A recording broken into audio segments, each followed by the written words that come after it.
Olha, nós temos estatísticas, e essa estatística não é do Brasil, tá? Ela é americana, que para cada 36 pessoas que nascem, uma é autista. Nossa.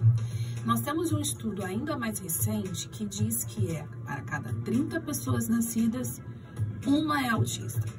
A gente tem uma expectativa de, no futuro, de ter muito mais diagnósticos, né, de autismo do que essa proporção que eu acabei de falar aqui. A gente tem uma outra estatística também que é com relação ao sexo. Então, a gente tem uma predominância de diagnósticos nos meninos do que nas meninas. Então, para cada 4 meninos, nós temos uma menina diagnosticada. E aí, eu acho importante a gente trazer até essa informação aqui para quem está nos ouvindo. Por que isso?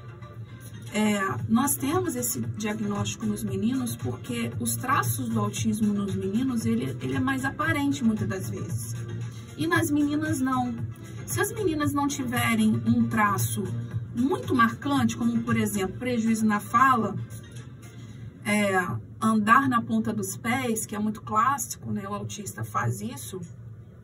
Esse diagnóstico acaba sendo muito tardio, porque a gente tem até uma análise sobre a perspectiva de gênero. Porque as meninas, elas são mais silenciosas, elas são mais caladas, elas são mais quietas. Espera-se da menina um comportamento social, que ela seja mais comportada.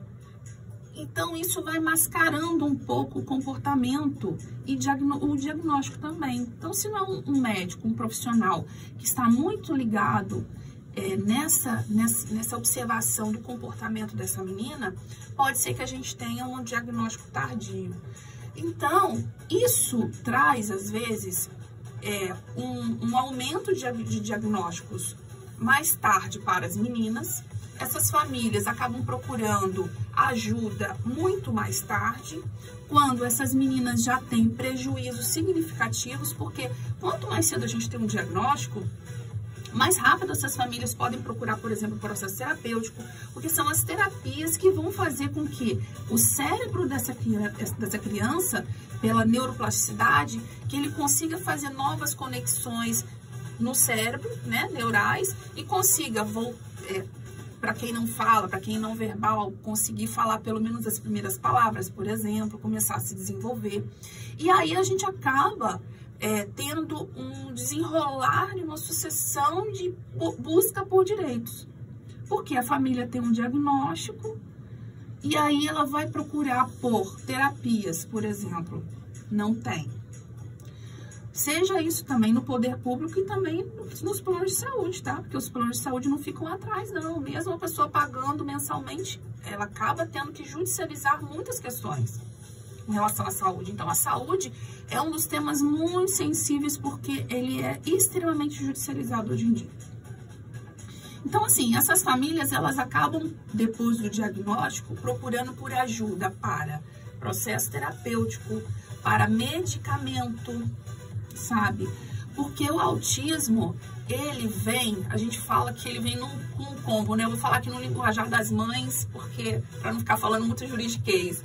Ele vem com um combo, a gente fala de comorbidades, mas ele vem às vezes com um TDAH, ele vem como comorbidade o TOD, né? Que é aquela criança que tem dificuldade de ter uma autoridade, uma figura de autoridade, então ela não obedece regras, ela não consegue ouvir não. E isso passa muitas das vezes como aquela criança. Essa criança é mal educada. Essa criança não tem limite. Esse pai, essa mãe não dê limite. Mas não, a gente está falando de uma questão aí, TOD, é uma questão que precisa de tratamento, precisa de remédio, precisa de... Sabe, são estruturas que às vezes as pessoas não sabem o que envolve o espectro autista, mas ela interfere diretamente nas relações. Relação dessa família com outras famílias, relação da família com a igreja, relação da família com a escola. Especificamente nas igrejas, as igrejas precisam estar preparadas para receber essas crianças, sabe? Com pessoas que estejam minimamente, que entendam minimamente do que é o espectro autista, questões lúdicas para trabalhar com essas crianças. Então, assim, mas voltando à sua pergunta com relação ao Poder Judiciário. Quando se tem um diagnóstico, essas mães, esses pais vão procurar, muitas das vezes ajuda de um advogado, da Defensoria Pública ou dos núcleos de prática jurídica, porque começam a ter negativas, e é não atrás de não mesmo. Meu filho precisa do processo terapêutico, mas essa especialidade a gente não tem. Nossa, mas o médico prescreveu isso aqui, mas a gente não tem. Entra na fila de espera. E fica. E como é que faz? Então, meu filho precisa do medicamento tal. E às vezes, aquele medicamento é o único medicamento que pode conter crises, que pode melhorar a agitação daquela criança, que pode reduzir e melhorar a qualidade de vida dela. E consegue o remédio? Não consegue. Por quê? A família não tem condição de pagar. Sim. A família não tem como custear, o tratamento é muito caro. Então, tudo isso vai parar onde? No Poder Judiciário, que acaba tendo que ter uma estrutura para poder decidir e entregar direitos para as pessoas, onde tudo deveria ser natural, devia ser entregue, sabe? Deveria ser algo que não precisa tanto de luta, porque eu digo, eu como mãe de uma criança autista, não pensa que eu também não passo por minhas lutas, não. Eu passo. A diferença é que, como eu sei os meus direitos, eu luto sem medo. Eu vou. Não vai. Não vamos conceder isso? Ótimo. Estou entrando com o processo. Não tem problema. Entende? Então, assim, as famílias precisam ter coragem.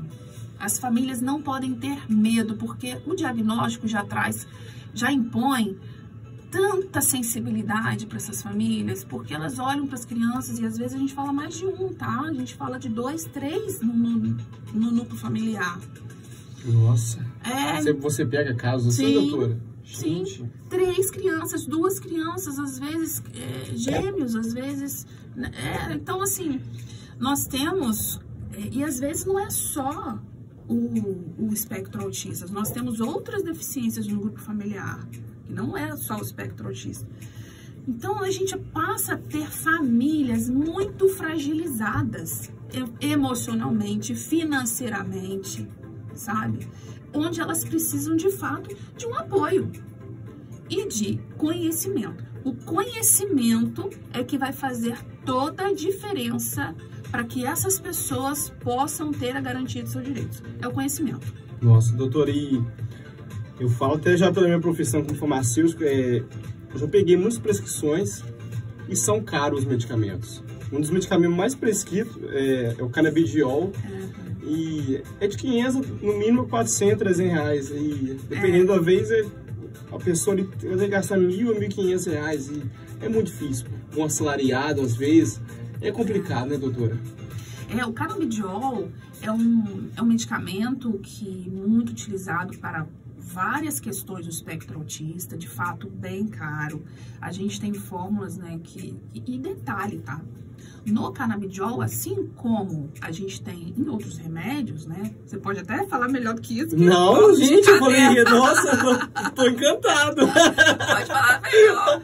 Mas assim, o canabidiol, ele tem uma característica que é assim, por exemplo, eu tenho a marca XYZ.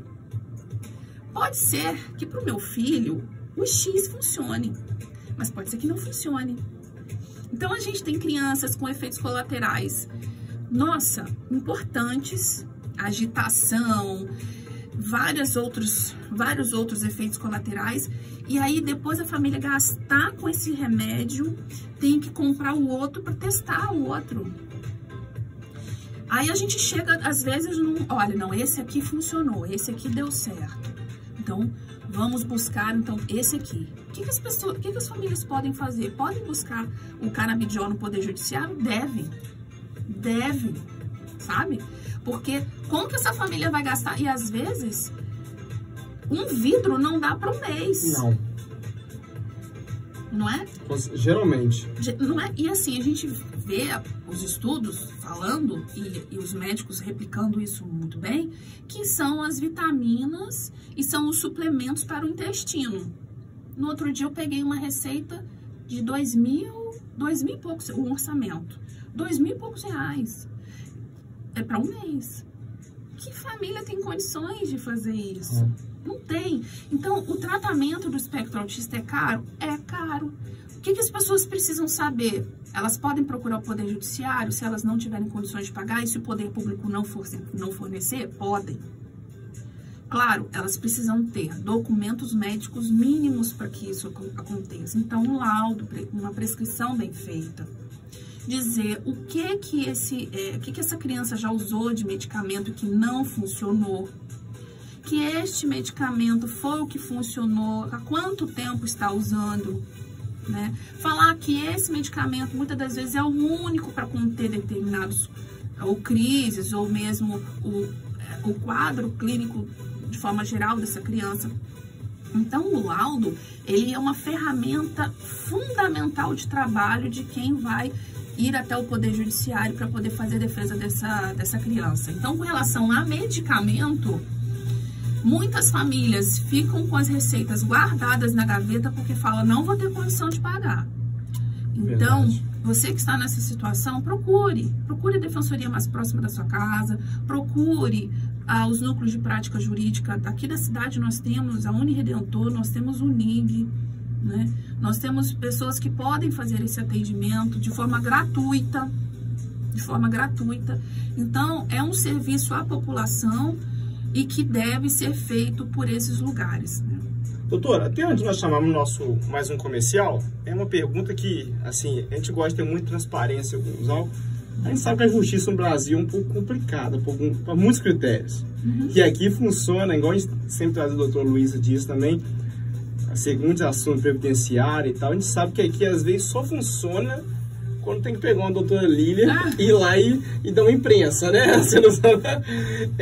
Essa realidade, ela também tem sido desse lado para o aspecto autista, e realmente a gente vê muitos questionamentos de algumas mães que têm essa dificuldade de ir lá direto, sem ter aquele auxílio do advogado ou advogada. Fala pra gente. Olha, é uma pergunta muito importante, porque é importante que as pessoas estejam acompanhadas, seja por um advogado, como eu falei aqui, seja pelas pessoas que estão ali no núcleo de prática jurídica, seja pela própria Defensoria Pública. Agora, barreiras vão encontrar? Vão encontrar. Então, por exemplo, a gente tem uma questão muito séria que é o BPC. Não, o BPC, se não der tempo da gente falar, agora a gente fala no próximo bloco, mas assim, o BPC é um benefício assistencial para as pessoas com deficiência. E o que a gente vê? Negativa para todo mundo. Então, a gente vê crianças autistas com negativa de BPC. Essa semana eu peguei um laudo administrativo, um laudo médico. Fiquei bem espantada, sabe? Porque era uma criança com diversas comorbidades importantes. Todas com laudo, todas muito bem comprovadas. E quando eu fui pegar o relatório médico era que essa criança não tinha. Então, assim, as pessoas, às vezes a análise pericial, principalmente no âmbito administrativo do INSS, ela é muito superficial. Não olha para essa criança, não olha para a deficiência dessa criança, não olha para as dores dessa criança. Então, se você não tiver, de fato, alguém que pegue isso e fale, olha, isso aqui não é dessa forma, a gente passa a ter uma enxurrada de negativas e as famílias desistem. Isso é muito importante dizer. As famílias estão tão cansadas, estão tão desgastadas de ouvir não, de não ter condições de lutar, parece que está lutando contra a maré, sabe, contra a correnteza, já não tem braço. Sabe como se a pessoa está se afogando e ela já não tem braço, entra em desespero? É assim.